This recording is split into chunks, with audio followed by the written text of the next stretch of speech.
நாம் தமிழர், நாம் எல்லாம் தமிழர். உங்களுக்கு எல்லாருக்கும் தெரியும், நாம் தமிழர் கட்சி உருவாக்க முன்னமே நாம் எல்லாரும் தமிழர்கள். அது தமிழ்நாட்டு தமிழராக இருந்தாலும் சரி, மலேசியா தமிழராக இருந்தாலும் சரி, எந்த தமிழராக இருந்தாலும் நாங்கள் எல்லாரும் தமிழர்கள் என்றையில் மாற்று கருத்து இல்லை. ஒரு ஈழத்தமிழனாக ஒரு சிறிய ஒரு வேண்டுகோள் தமிழ்நாட்டு மக்கள்கிட்ட. ஸோ இது என்னுடைய தனிப்பட்ட வேண்டுகோள் மட்டுமண்டில்லை, எனக்கு ஃபோன் பண்ணி கதைச்ச நிறைய பேற்ற வேண்டுகோளை தான் இதில் நிறைவேற்ற இந்த வீடியோ.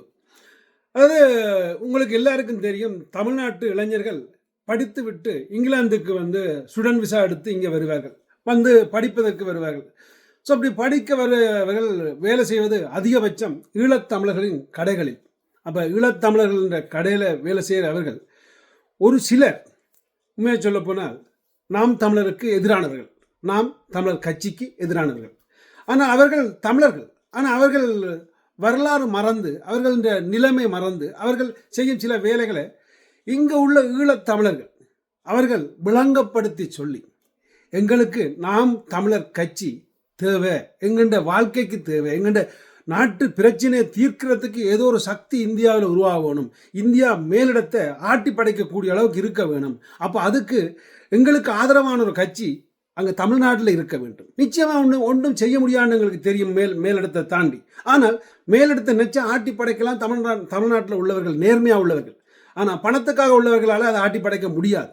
ஸோ அதை விளங்கப்படுத்தி ஒரு கடை வச்சிருக்கிற ஈழத்தமிழன் கிட்டத்தட்ட இங்கிலாந்தில் இருந்து கொண்டே 35 வாக்குகள் தமிழ்நாட்டில் நாம் தமிழர் கட்சிக்கு சேகரிச்சிருக்காங்க.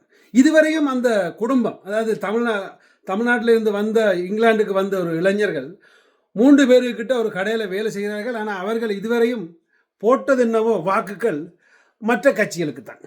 ஆனால் இந்த முறை தான் முதல் அவர்கள் நாம் தமிழர் கட்சிக்கு போட போகிற வாக்கு கொடுத்துருக்கார்கள். அதுக்கும் அந்த கடைக்கார முதலாளிக்கு, அதை விட அந்த அந்த ஸ்டூடெண்ட்ஸ், அதை இங்கே இருக்கிற அந்த மாணவர்கள் தாய் தகப்பனுக்கு சொல்லியிருக்காங்க, தயவு செய்து போடுங்கள், எங்களுக்கு இவர்கள் நிரந்தரமாக நாங்கள் இங்கே இருக்கிறதுக்கு வேலை தாரார்கள், அவர்கள் நிரந்தர விசா வாங்கி தாரார்கள், அவர்கள் எல்லா ஆதரவையும் செய்கிறார்கள். யாருக்கென்று பார்த்தா தமிழ்நாட்டில் இருக்கிற நாம் தமிழர் கட்சி கண்டு அவர்கள் பெருமையோட தாய்மாருக்கு சொல்லி, இன்றைக்கு அந்த குடும்பமே சொல்லியிருக்கு, நாங்கள் இனி வாக்கு போட்டால் நாம் தமிழர் கட்சிக்கு தான் என்பதை தெளிவாக சொல்லியிருக்கு. அவர்கள் எனக்கு வீடியோ தாரன்னு சொல்லியிருக்கார்கள். அப்படி தந்தால் நிச்சயமாக அந்த வீடியோ நான் இதில் பதிவிறக்குவேன்.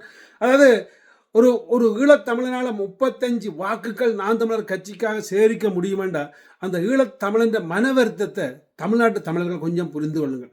நீங்கள் 2009ஆம் ஆண்டு கடைசி யுத்தத்தில் உண்மையாக மனசார நீங்கள் ரோட்டுக்கு போராடினீங்களாக இருந்தால், ஏன் நீங்கள் இதையும் சாதிக்கக்கூடாது? நாம் தமிழர் கட்சியை ஒருக்கா உங்கள்ட நன்மைக்கும் எங்கள்ட நன்மைக்குமாக ஒருக்கா கொடுத்து தான் பாருங்களேன் நாட்டை. அதுக்கு பிறகு பிடிக்காட்டி ஆக்களை கலைச்சி விடுங்க, விஷயம் முடிஞ்சுது. அதாவது ஒருக்கா உங்களால் முடியும் என்று நான் நம்பிக்கொண்டு உங்களது விடப்பெறுகிறேன். அதாவது ஈழத்தமிழன் ஆகிய ஒருவரால் 35 பேர் அங்கே வாக்கு சேகரிக்க முடியுமா இருந்தால் தமிழ்நாட்டில் இருந்து கொண்டு நீங்கள் நிச்சயமாக பல விடயங்களை சாதிக்க முடியும். நன்றி, வணக்கம்.